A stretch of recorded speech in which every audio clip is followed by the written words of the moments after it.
everybody, and welcome back to CRF, where credit is due. My name's Matt Skudera with the Credit Research Foundation, and it's great to have you back with us. We have an absolutely fantastic topic to speak with and on today. Our guest speaker, who I'm going to hold off because Mike Bevilacqua, my colleague, will introduce him, is just a wealth of knowledge in the area, and it is absolutely fabulous to have him with us. Today's topic is renegotiating SLAs, turning your vendor performance into real business value. Whether you own a shared service center, you're thinking about a shared service center, or you're just measuring things with people that are engaged with your operation, this is an absolutely fabulous topic for you to listen into.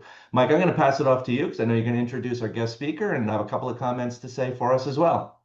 Well, thanks, Matt. And it's exciting to be here to talk about this particular subject. Both you and I know, and we've had experience in having Kenneth Cruz, who's a senior finance executive with 30 plus years of leading global shared services in the OTC, P2P, and MDG processes for luxury apparel, Ralph Lauren, and luxury beauty, Estee Lauder. Right now, he is the president and CEO of Beacon Crest Associates, and it's a consulting firm that delivers best GBS SS business models and implementations of enterprise-wide operations on and offshore to support growth, customer satisfaction, which I know is key, and cost efficiencies today and for the future. He's architected and implemented designs and respective offshore and onshore teams to support and drive enterprise revenue and profitability and growth.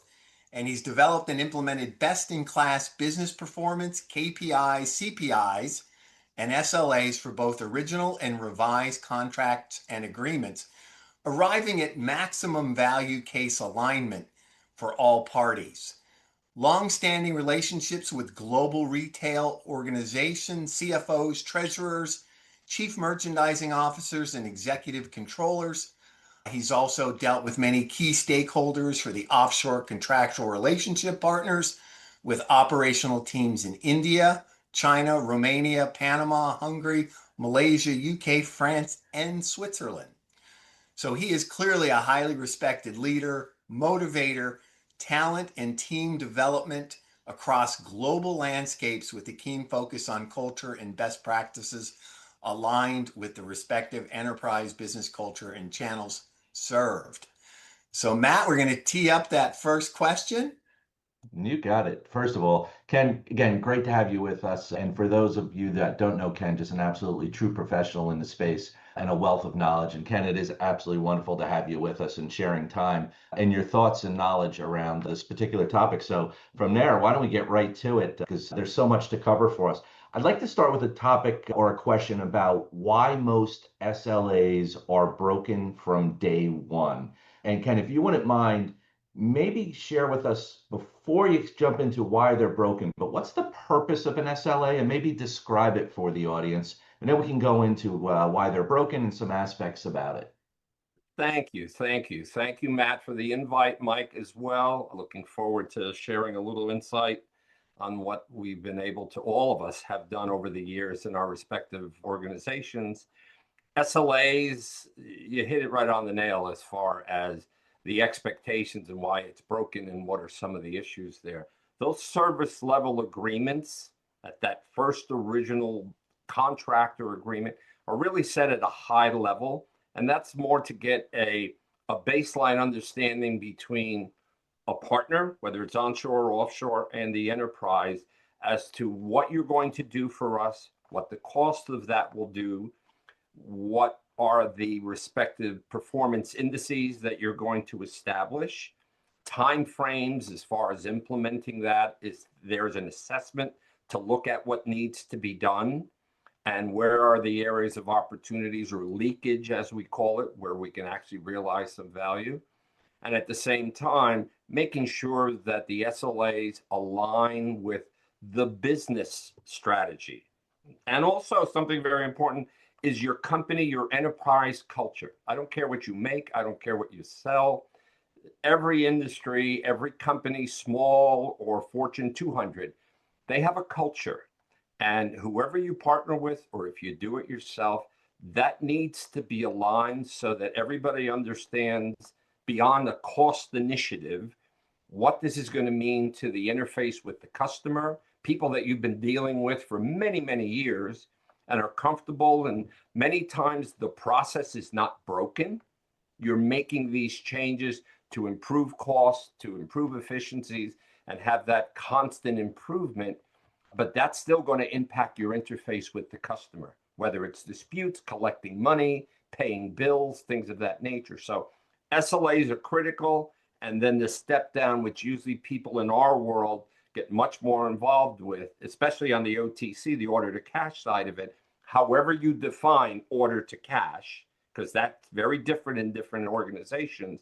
But at the end of the day, invoicing, receivables, disputes, deductions, things of that nature, and great cash application, especially in today's world, that's where we lend a lot of value to with the SLAs and respective KPIs.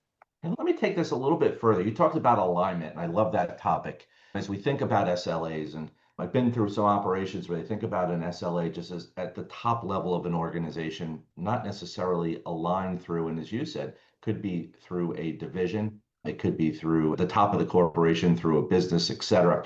And it's so key to make sure that there's clear understanding across the entire business for those that will be stakeholders or impacted, what the SLAs are. And do you see in the marketplace today that an SLA may have one definition by one group and maybe a separate definition by another group?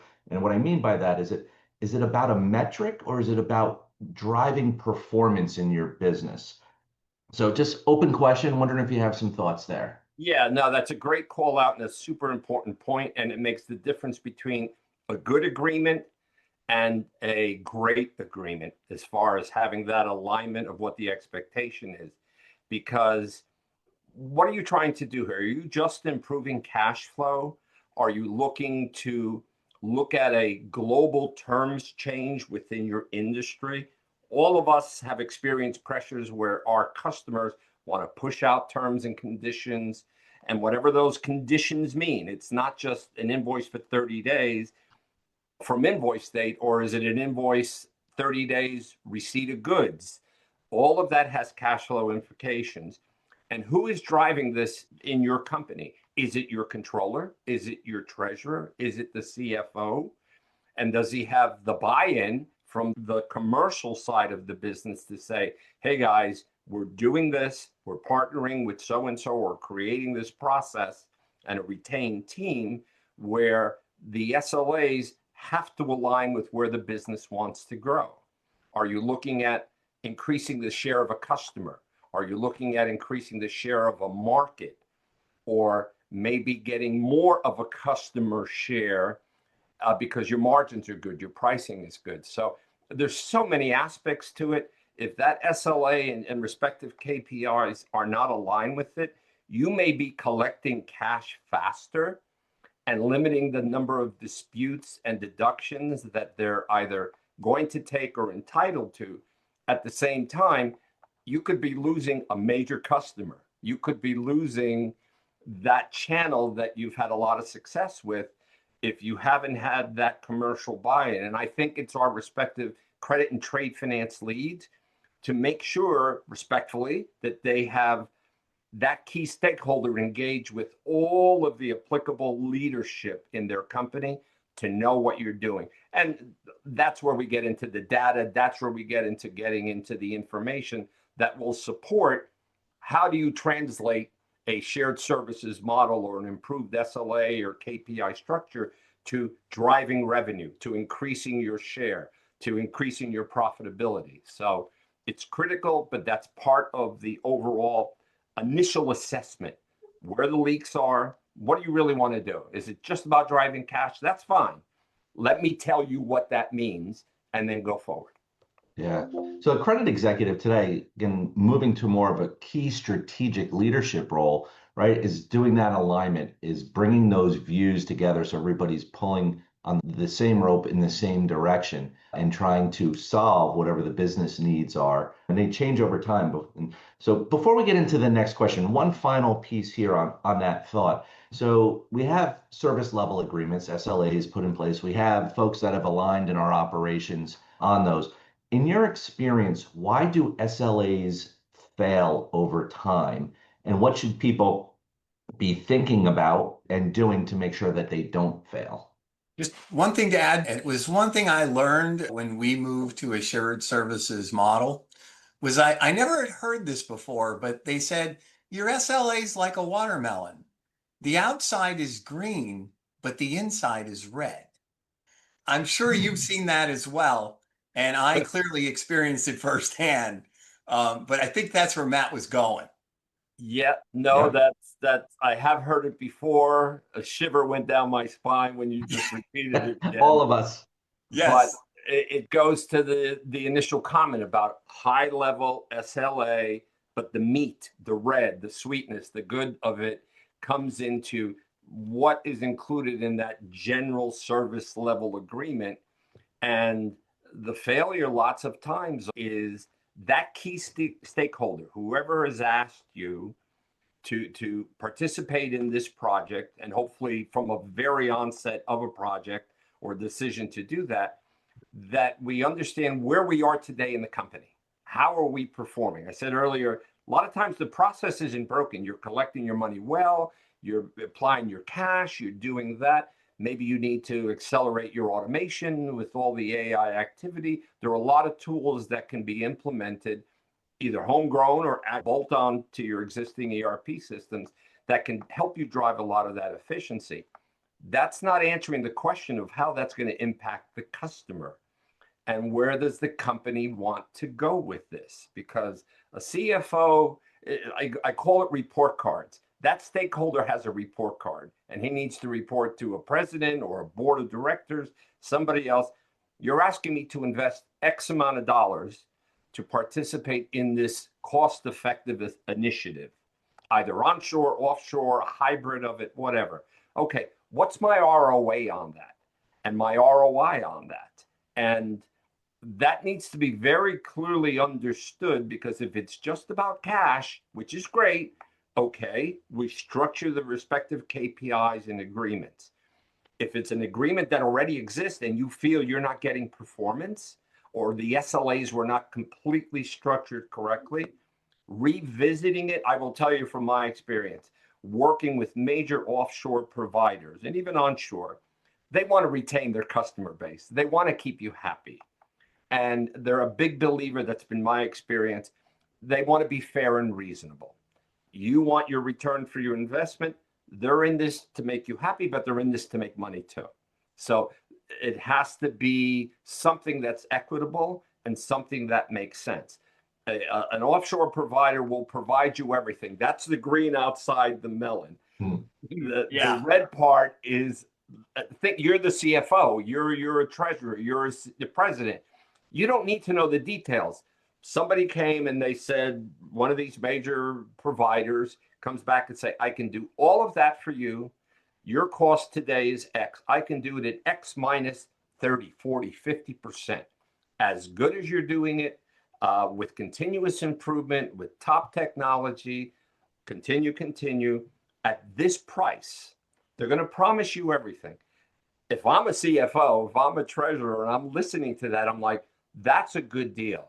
Matt, Mike, Ken, you guys figure it out. And that's where the onus comes upon us and our respective leadership roles in our companies to say, okay, we can make that work. Let's bring in the right people, know our audience so that they don't need to be in the weeds. They don't need to know a lot of it. But look, this, I can give you a direct correlation to improving your sales. This direct correlation to your profitability, direct correlation to your cash.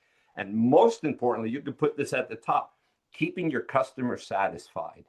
Having that customer still want to deal with you. The last thing you want is your customer who always took Mike and Matt's call, tomorrow won't take it because it's not Mike and Matt calling them.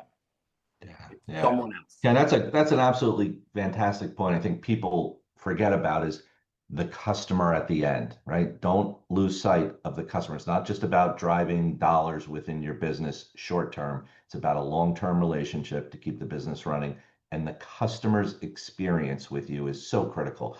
Let's move this along a little bit because what we're talking about, SLAs and report cards and performance, a lot of that's driven by data. Mike, I think you had a question out there, Yeah, some data activity, and let's throw that out there and keep the sure. conversation rolling. Yeah, let's keep it going. So when you think about data, right, numbers are, to me, the universal language. There's no culture when it comes to numbers, right? So at least what I'd like to hear from you, Kenneth, is that how have you been able to use data to really drive home organizational change within the third party provider?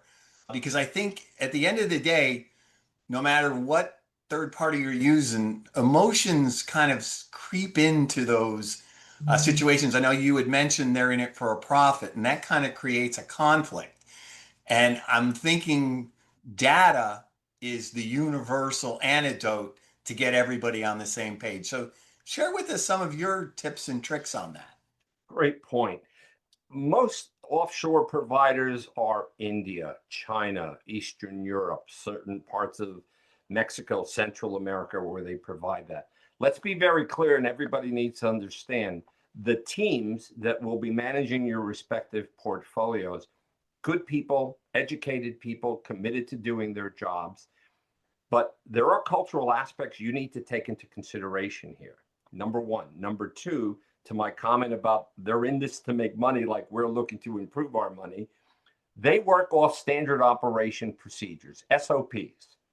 And you can tell when somebody's making a collection call or on a cash application, a dispute, whatever the issue may be, you could tell someone's looking down a list of things because Matt said this. Now I'm looking, now I need to say this and go back and forth. The biggest issue with that becomes if, and this is our world, we work in a lot of gray. Our record to report is really a black and white accounting issue, journal entries, etc. Yep. You work in collections, deductions, disputes, master data governance. That is gray. That is personal. That is very delicate. I don't care if you're dealing with a Macy's of the world or a small firm. That becomes very personal and that becomes very delicate. So the issue with the SOPs, the metrics and the guidelines, we need to make sure that those SOPs, those standard operating procedures, that the teams that will report to you or your global process owners or regional process owners, that those align exactly with the way your prior teams did. And if something was broken, you fixed it. If it were good, how does that translate to somebody offshore partnering with you? And you want to make that as transparent as possible. You want to make it as seamless as possible, but it all goes into the structure. These offshore teams work very well with a lot of direction, and then be very clear, because when escalation is required, when that gray piece comes into the conversation, let's make sure that we don't get overwhelmed, the parent, that everything gets escalated up and everything goes up to an escalation team, which you may or may not have, because a lot of that team may now be gone, or it's limited, it's smaller. So having the SLAs with the respective KPIs as aligned as possible and have them structure, and you be very, very much involved in those SOP charts and operations that have set up, and then making sure that that's reviewed, whatever you think makes sense, weekly, monthly, quarterly is too long. And that's judged against, is the cash coming in? Are disputes high? When is resolution done?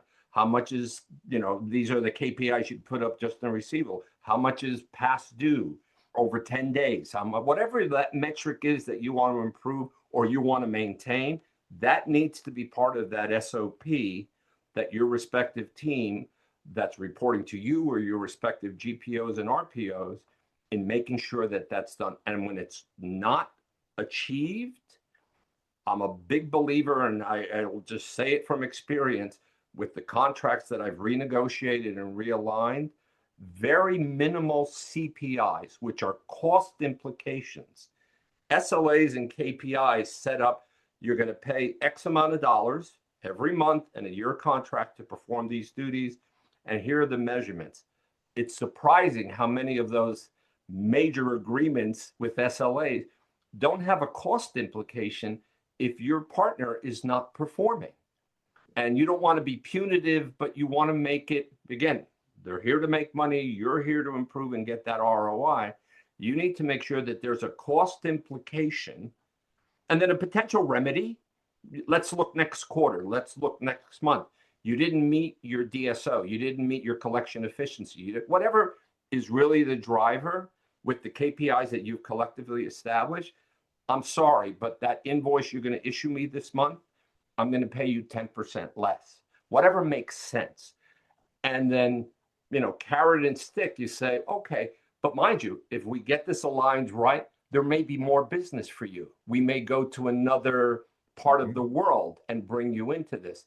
But this current relationship, this current scope of work needs to be at optimum performance. So you get that aligned. And a lot of times that cost really drives change and very quick improvement. Ken, you just brought up a really important point. And that point is when you own it, right? It's more autocratic. It's top down. Okay. We agree on doing X, Y, and Z. But when you have a third party involved, you have to change your management style because it's a joint effort. And you have to be able to figure out what are the levers that you could push to influence them to get them where the organization ultimately wants them to be. Yes, very much. And make them part of the family. Make those offshore teams or even onshore teams.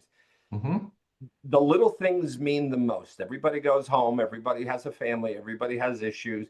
You want to make this part as exactly if they're sitting right outside your office. And you want that openness. You want to share good news. You want to congratulate great performance. You want to be direct, but yet respectful when things are not being met. And was it an error? Is it my fault? Is it your fault? Let's not look at point the finger. Let's fix this and fix this quickly. And if it's a bigger issue, address that. Mike, you had a topic in Kent that I think is so relevant here. And Mike, you used the word ownership. I want to just draw on an example that I had in my career where I watched one business transfer the ownership to the partner. And they just thought the partner would deliver against what they had asked them to do. So there were SLAs in place. But they didn't maintain ownership on the other side of the table. It's joint. It really is a relationship and joint ownership.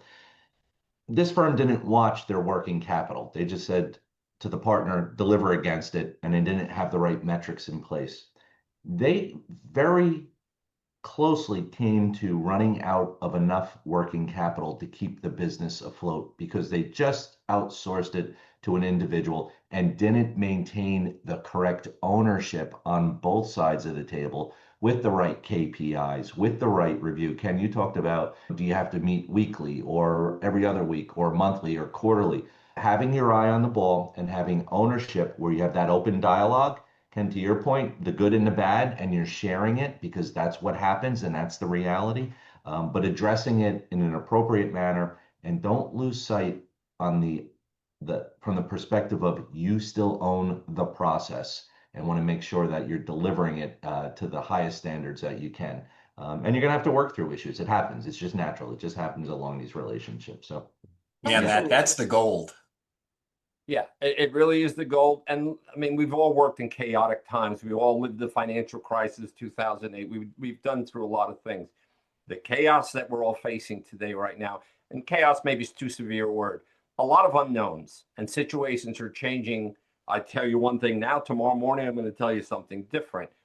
That's impacting all industries, all businesses.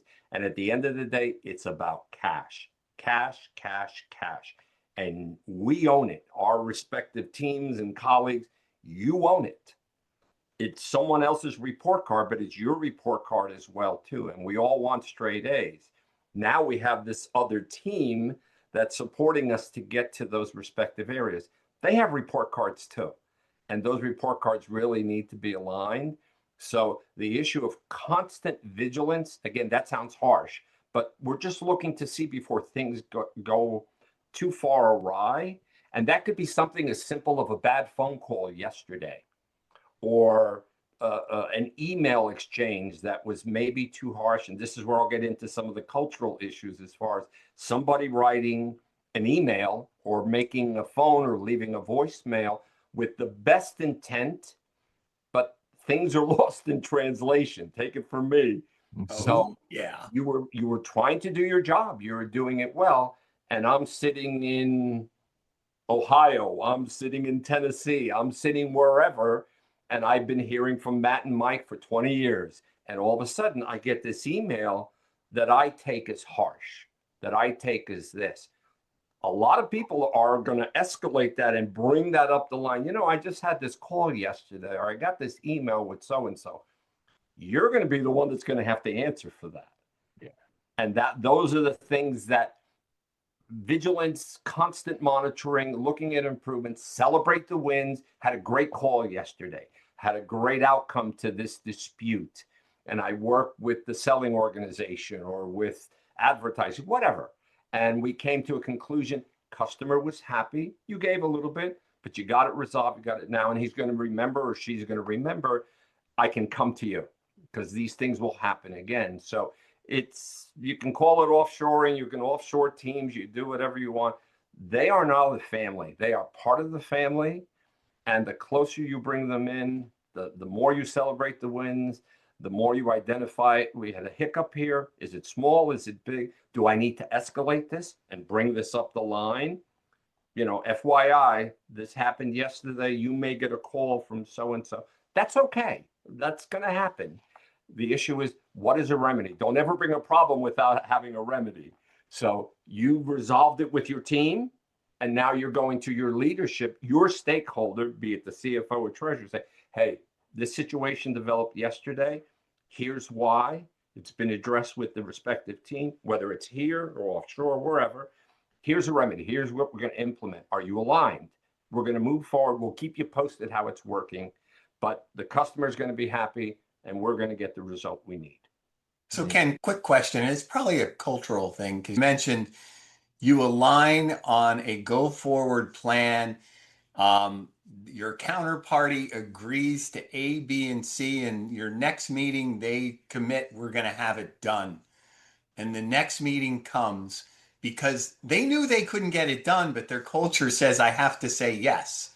And you get to the next meeting and it didn't get done. What do you do? Well, I think that goes back to Matt's point. You structure those KPIs and CPIs as tight as possible. There always has to be a little room, but there should not be a question that something didn't work and that a group or a process did not perform. So there has to be an implication. There has to be, I hate to use that, but it has to be a cost. Because my experience has been, especially with offshore partners around the world, they react very quickly to taking a ding at the end of a month when an invoice gets sent to our respective companies, and you make a deduction for X amount of money, missed KPI compliance, missed it by this amount. That's where maybe you provide, depending on your relationship. Is this a 5-year agreement that you're in, or a 1 year, or whatever it may be, or a very ongoing relationship? Provide an opportunity to have a recovery on that. And also in the initial structure with the SLAs, not only CPIs, which are cost implications, but have some bonus structures. Hey guys, you did a super job. You know, we were looking at a KPI of DSO and efficiencies, whatever the key drivers, and it shouldn't be, you have a list of like 15 of them. Keep it simple, keep it to 5, working with that stakeholder.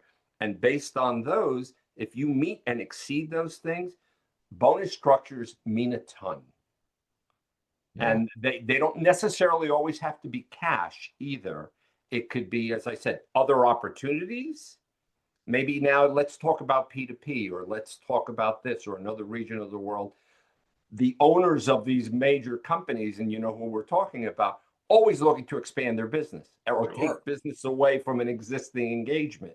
So you structure that. You say, you know, they've done a great job. I want to give them more. That means the world. And your team will be rewarded. You're going to look great. And the company at the end of the day is going to realize even better value. Yeah. One of the sound bites, I think, and takeaways before we go on to the next question is as you think about driving your organization, you have SLAs that are put in place, and you have measurements, you've got KPIs that are out there. Think about there are those that meet expectations, there are those that will exceed expectations, and there are those that won't meet expectations. And Ken, to your point, the economics behind that should be clear for everybody that if it is outperforming, there are wins, and maybe it's a bonus or an extra that goes out there. Not meeting expectations, it's a deduction in the sense of AR that can take place, and that will help the improvement because everybody wants to drive and improve their operation. I do want to go into the next question, and you know we talked about KPIs quite a bit, SLAs, and there's data that drives that, right? We just talked about data quite a bit, but I want to talk about going from activity-based metrics to like outcome-based performance. And what I've seen in a lot of outsourcing agreements is you start with these activity-based kind of metrics, like tickets resolved, calls made, systems uptime. But I saw that there's some real enhancements or some agreements I thought that were beneficial. Talk about improvements made, et cetera. So Ken, as you think about these engagements around the world, what are your thoughts about, you know, outcome-based metrics versus activity-based?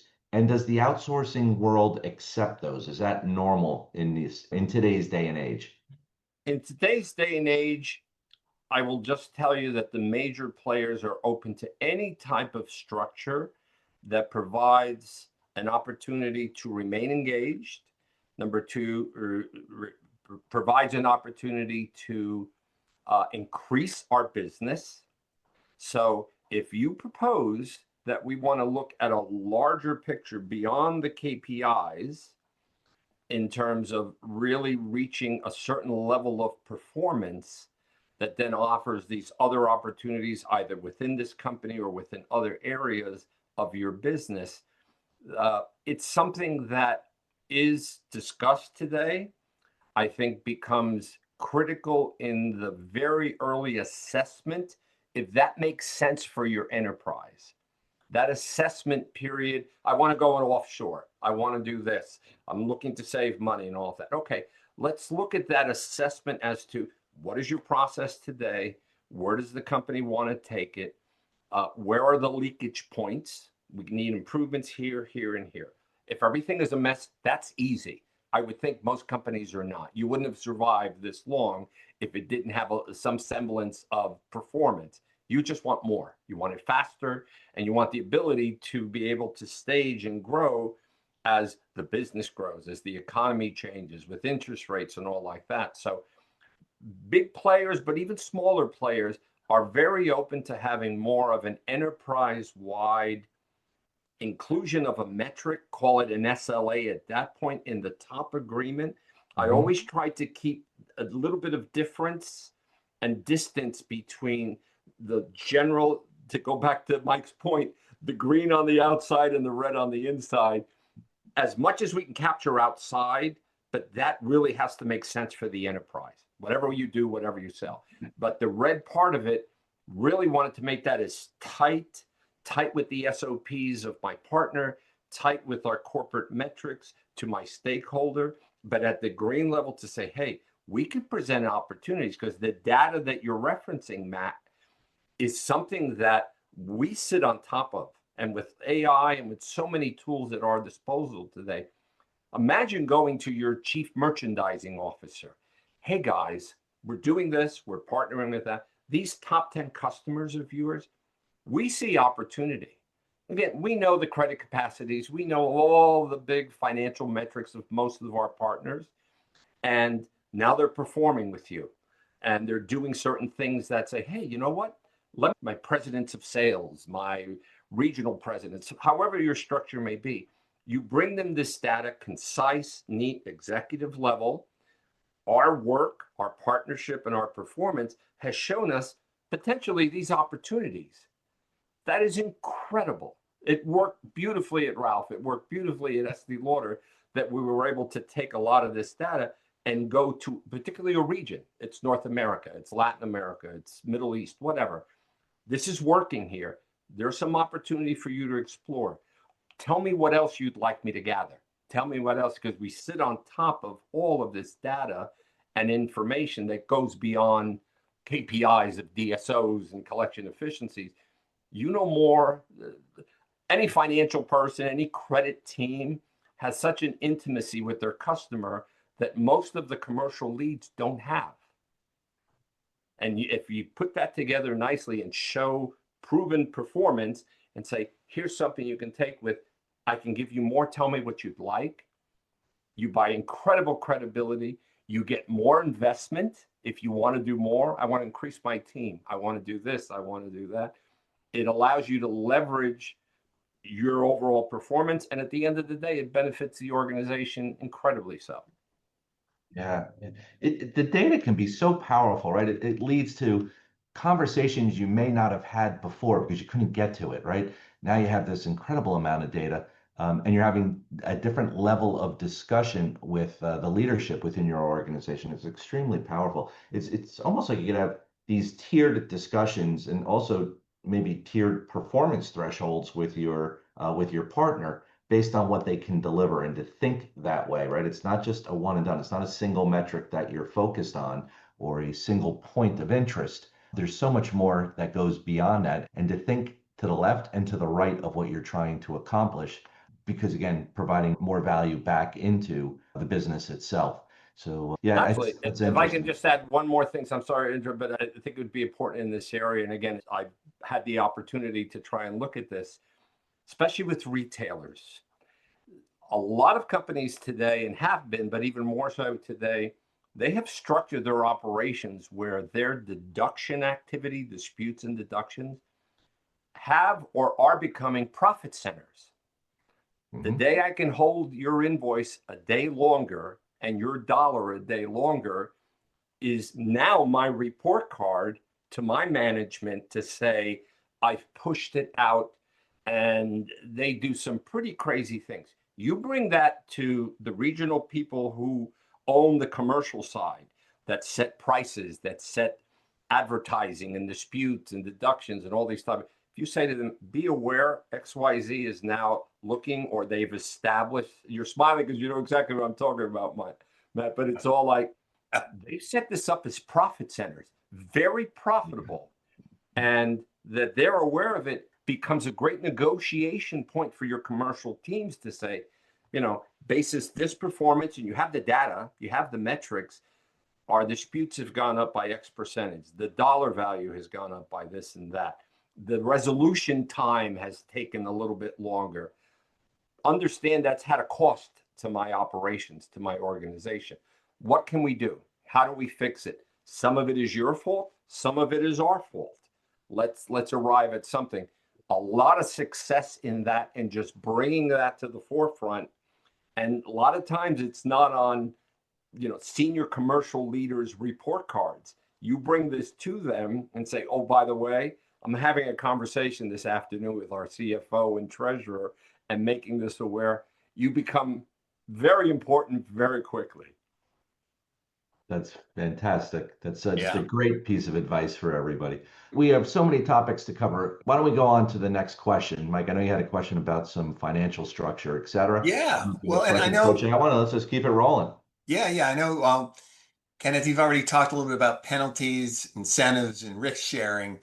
Let me just we'll stay a minute or two on the bad side, the penalty side, right? Because you got to build that structure into your agreement. I can tell you, I had a situation where there was a process that was supposed to be followed for ACHs, and there was a report to be reviewed that nobody reviewed for 2 months. And all of a sudden there's a 6-figure write-off because these accounts, you can never collect on them because it was supposed to be monitored daily. You've got to have some hooks in place to make sure that your provider is going to make good on that. And there's a bunch of different ways, and I'm sure you could share some of the ones that you've done, as well as incentives. The flip side is, what can they implement or do differently that could cause customer delight, maybe on a customer service perspective? Those are the things I think you want to have balance. Things are going to go wrong, things are going to go right. And then, do you share the risk, or do each of you partake when it happens? What have you seen as like the best practice and what I would say the most effective way to manage? Great call out. Super, super important. I go number one, really depends on your enterprise, really depends on the company and the level of flexibility, the level of margins in your overall business. Do you have that flexibility in that sharing of upside where performance has exceeded a respective KPI or a series of KPIs? So not just one KPI. You need to perform against, out of 5, you need to be 3, and these are the 3 most critical ones. You need to meet and exceed these, and there could be a bonus. There could be an issue. If you don't reach just one of these major KPIs, be it DSO, collection efficiencies, whatever your driver will be, there has to be, and I hate to use the word pain, but there has to be a consequence. There does. And there does. not only a consequence, because you can't always have the stick, there has to be the carrot. You can recover that. Next month, I need to see an improvement. You need to tell me now what that improvement plan is. And was it you? Was it us? Was it the customer? And then how are you going to remedy this? And when am I going to see this improvement? So the issue of the sharing is really depending on your respective company's appetite for that. The overall structure and cost of that contract agreement that you have with the provider, where you could say, wait a minute, I'm paying X amount of dollars for this. I shouldn't need to incentivize them anymore than having a tight SLA, KPI structure in place, and they need to meet these targets or not. Really, again, that's the culture of our companies and what they expect for that. And then understanding theirs. The celebration piece of it, let me tell you, many times it's something so simple. Many times, other than just a good word to their respective managers or their regional process owners at their respective work sites, the operational work sites, celebrate, buy them a lunch, buy them whatever makes sense within reason, these type of things.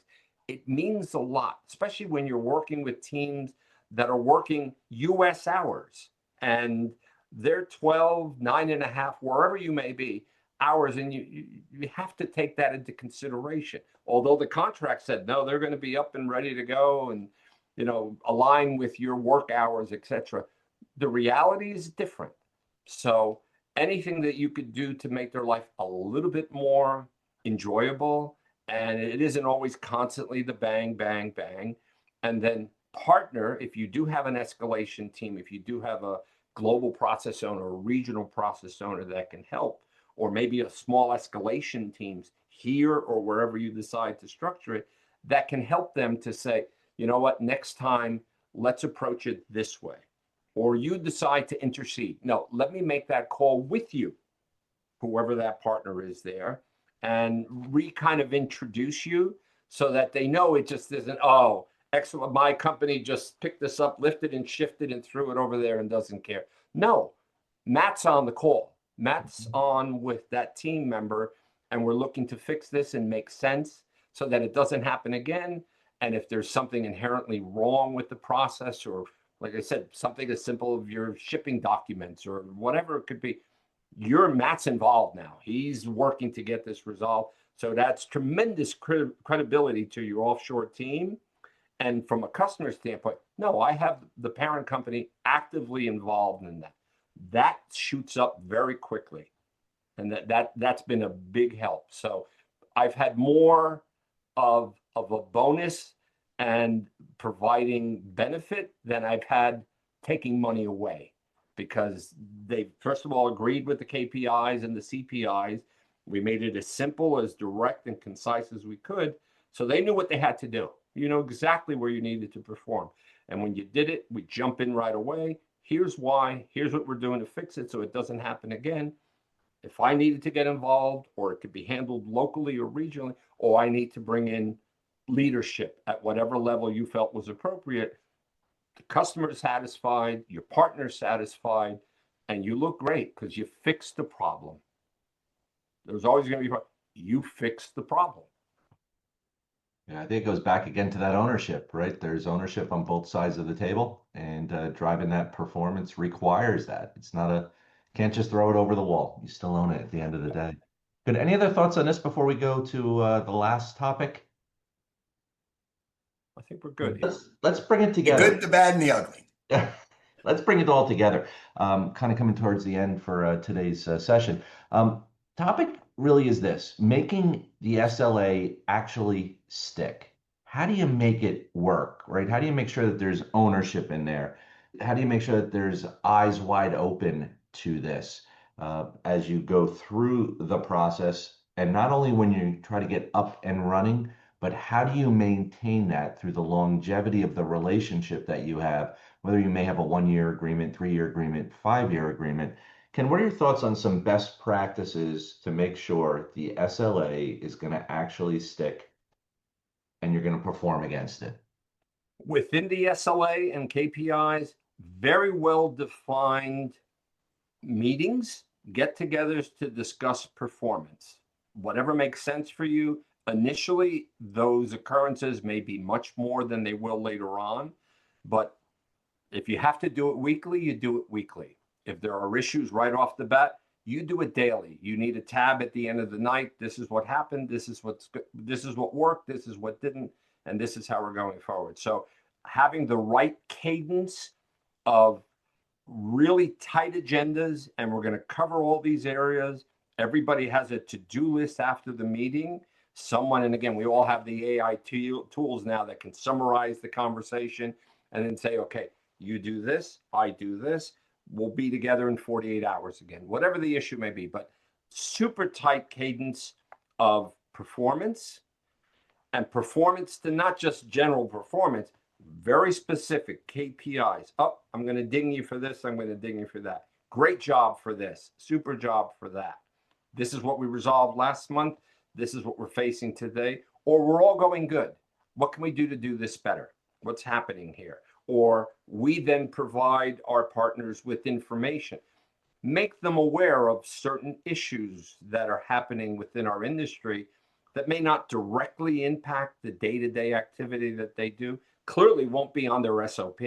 They're not going to be jotting that down, but that partner is going to feel much more engaged with you because you brought them into something that probably is not public, but we're looking to do this, or the seasonality, or we may be getting out of this relationship.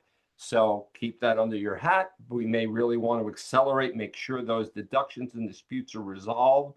If not, let's escalate it. Let's put that aside. Because then again, you look like a hero. They look great. They do the job. And it makes your commercial teams that much more effective to implement a new strategy, whether you're going to expand or you're going to pull back. Excellent. I hear a lot about meetings, cadence, Yes. be specific, be consistent, and it's all about communications. Communication, and setting tight up the clear agendas. Expectations. Yes, tight agendas, very clear. You don't want to be vague about anything. You want to be very clear every Friday, every Wednesday, whatever makes sense. And here are the items we're going to address. And then every week there's a follow-up to the to-dos and who's to do them and new information. I mean, I had like 4 things that would write. What worked, how we remedied. Here's some new information for you. Oh, I have nothing to share this week. No, business as usual going forward, or just general commentary. A lot of storms in the area. We may see some delays because of this. Anything that's going to impact their performance when they're a million miles away, they're caught up in their own world and looking at that. You give them that little kernel of information, it's going to play into their conversation. And they may be more sensitive to the customer, maybe more, what's the word? I like that it builds confidence. Confidence, but have an empathy. In the process, right? Yeah, In the relationship. yeah, empathy with your counterpart, whoever they may be talking to, that in that particular state, they're going through hurricane, they're going through anything like that, that just, again, makes it part of the family. They feel included and they can react to that. And that kernel could be enough that they end the call on a positive note. Be well, take care. Means the world. I know I like it when somebody says something nice.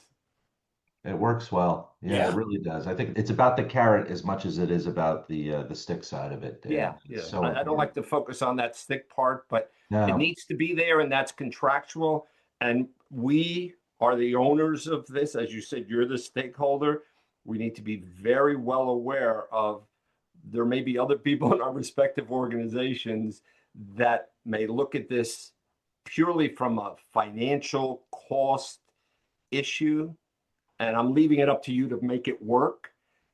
If they play too much into that punitive, yeah, critical cost impact and all like that, that's going to make your world a lot tougher. And at the end of the day, we're all tough people and we can deal with it. You want to drive performance, and anything that's going to impede your performance today, tomorrow, at least you need to make your thought known. yeah. I I don't agree see with you that being helpful 100%. or whatever. 100% there. You want to drive performance, and it's sometimes it's about Yeah. more times it's about the positive than it is about the negative. Let's start to wrap this up. We've been going for a while, and let's think about the entire discussion. And as you opened with, Ken, you've been brought in for some firms to help think about and restructure these agreements that are in place. Maybe you want to just share a few thoughts as to why are you being brought in to renegotiate, and what's the process to go through and the benefits, because you're coming in from a more of a strategic point of view than you are clearly about just we have an economic thing we're trying to solve here. It's about building the correct process, maybe readjusting, pivoting, etc. So any thoughts on, again, renegotiating, using it as a strategic lever? What are you trying to accomplish these days for businesses, and what should people be thinking about? Sure. By the time that either I or any consultant, anybody that's brought in from a strategy or from a higher level perspective looking at a problem, there's obviously been a lot of negative communication going on at a treasurer, CFO level, controller. You have clearly voiced your displeasure. They have voiced their frustration. And many times, and hopefully that's not the case, but you will learn very quickly that your partner is holding strictly to the contract, strictly to the agreement. Hey, you signed off on this, and that's what you agreed to pay us. And you should have thought about this. And they usually don't say it that way, but you should have thought about this when we first structured that. So there's probably a fair amount of animosity right at the beginning when I call you to say, Matt, can you help me here or take a look at this? Okay, get past that. Look at the agreement. And then usually just my experience over the last year with some of these companies have been that whoever did this, whoever agreed and signed off on this, clearly didn't understand it and clearly did not bring in the right people in the decision-making process. It became a pure cost issue. So you look to say, okay, you go back if you're given that authority, or you go back with the owner of that relationship, be it your CFO, treasurer, whomever, and go back to who owns the relationship with your company. Say, look, we're not happy. Ken's here to help us to look at restructuring this, realigning it where this will work better. It will allow you some opportunity to improve your process, Mr. Partner. Allows us to see improvement here. Maybe I need to add people. Maybe I need to do this. Maybe I need to give you more flexibility and bandwidth to do certain things. But I will have gotten the contract. I will have seen the agreement.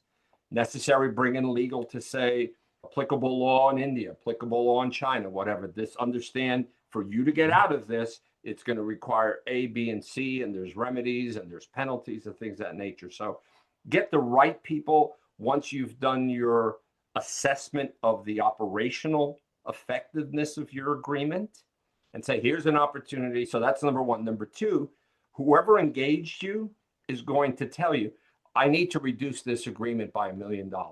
I need to reduce it by whatever. Yeah. Okay, I'm not saying I can do that. Let's see what you're paying for today. Obviously, you're not satisfied with performance. So that money that you're paying that you want $1 million back, that's one wish. That's one requirement. But I'm assuming you still want performance. You still want to keep the relationship. You want to do these issues. So know from the onset what that level of animosity and dissatisfaction is and what the goal is here, because you can create all sorts of redesign and reassessment and realignment of everything. And you didn't save them $1 million or $2 million or whatever that number may be. If that's a goal, okay, partner, you need to look at your cost. You need to look at your respective teams. Do I move you out of this operational location? And I've done that and moved you out of here to a less expensive area. But then it becomes your job to say, like I always say, no is an answer. You may not like it, but let me tell you what no means. So if you're saying Eastern Europe's too expensive, yes, they have language capabilities, they have all that. But if we go to Delhi, Bangalore, Mumbai, Mexico City, whatever, okay, we can do that. And I could save you that X millions of dollars that you're looking for. Let me tell you what that means.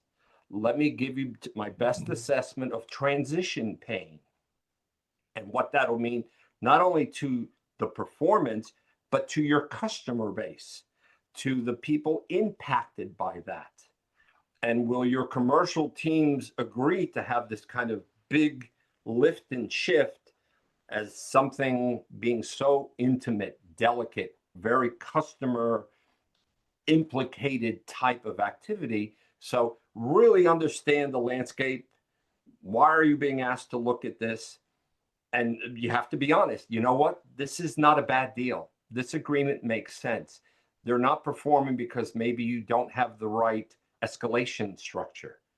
Your expectations far exceed what your SLAs and KPIs designed. So let's maybe reset our expectation. They may not like to hear that, but that's why you asked me to intercede and to give you my experience. Yeah. You don't have to agree with me, but this looks good. But I will tell you, for the most part, especially people that inherited it, they walked in and they have no idea what they have. And then the other scenario is, I'd like to do this. How do I do that? What are my best options? Onshore, offshore? Do I do it myself and set up a team there? Is it a hybrid? That's a great conversation. A lot of different opportunities. So many members of our team and so many members of the organization offer the tools, offer the expertise that can provide that. It's what makes sense for your enterprise. Yeah. What's your timeline? When do you need this done? How quickly? And skipping steps on that design analysis and then the implementation and testing and transition. People need to understand you don't do this overnight. And what I found in my negotiations that I've gone through and renegotiations of contracts, there's two sides of the table. And many times the other party is saying, I agree. Let's make some changes here. And here's why. And technology is a huge driver of that today, where it may have been a human capital approach, but now there's a technology approach that can solve something for you. And then you spend your time on another topic where you really need to dig into it. And they're happy to have those discussions. Maybe Yes. hard and not easy all the time, but they're happy to have them. Yep. No, very much. But that's also something, especially in a new engagement, but even adding to a current engagement and agreement, with AI and technology being such a driver. I said this at the very beginning. People will promise you anything and everything. And part of that becomes continuous improvement. I'm using in just terms, high radius, do this, do that, all these other great tools that you could use in doing that. But be careful, because that creates an environment where you now become a test case for certain new technology, new process changes, and you're all for that. But you still need to meet my KPIs. You still need to do that. And by the way, I know my contract, whether it's a new contract or a renegotiation, I'm going to pay a piece of that new technology that you're selling me on. Yes, you are. And, am I ready for the caviar, or I'm okay with tuna? You see what I'm saying? They could be over delivering and paying for things. That was one of my scenarios where you were promised all this great stuff, and it is all great stuff. I didn't need a lot of all that great stuff, and I'm paying for that. Most So definitely. that needs to be very well understood. Well said. Well said.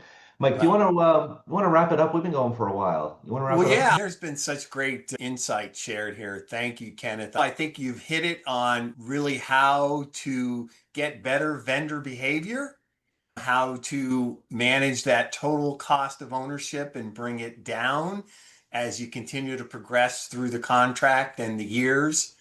And I think what you said, the balance in KPIs and CPIs to improve ultimately the operational outcomes, having a seat at the table, and you have to manage both sides. And I think you had shared sometimes the little things go a long way.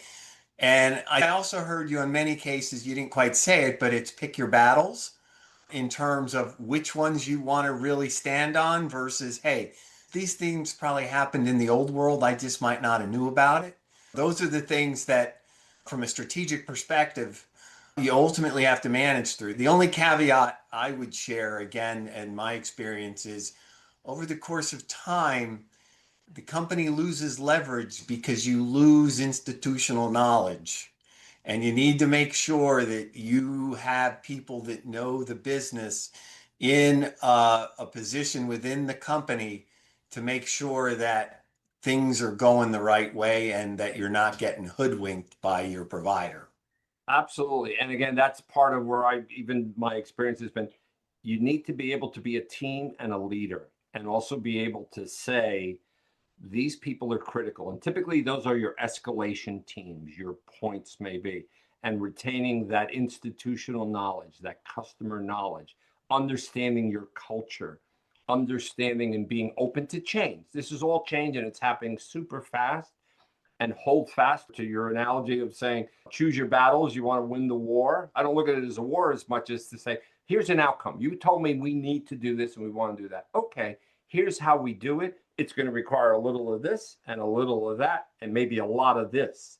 So to really have them understanding, and you don't want to be viewed as being defensive and protecting people and doing that. No, you want to be effective. You asked me to do a job. I need this individual, this role, best situated here, there, because of time, because time elements and distance and so forth, and who really know this business inside and out, and can get an escalation, have an issue brought to them, and they can resolve it quickly and effectively. You don't buy that. You don't find that. And they're going to try and sell you to say, no, you don't need to have that retained team. I can give you that RPO, that regional process owner, right here, sitting next to your team. Maybe yes, maybe no. That's up for you to decide. Yes. I'm seeing a lot more of that. So you need to kind of build that credibility with your stakeholder who asked you to make an assessment here and say, no, I think at least for a short term, you better keep some of this in-house and under control. I think that's the final comment. That was absolutely perfect. Perfect wrap. Good. Ken, this has been absolutely fantastic. You are a wealth of knowledge, and I know you're an active member of CRF. Folks, I'm sure if they need support, certainly reach out to Ken. We're going to do this again. I think we're going to have another one of these in the near future. We look forward to that. Sounds good. But I think we wrap it up at this point, and we look forward to the next time. Thanks for the opportunity. Have a fabulous day. Thank you. Thanks for tuning in to Where Credit is Due. Talk to you soon.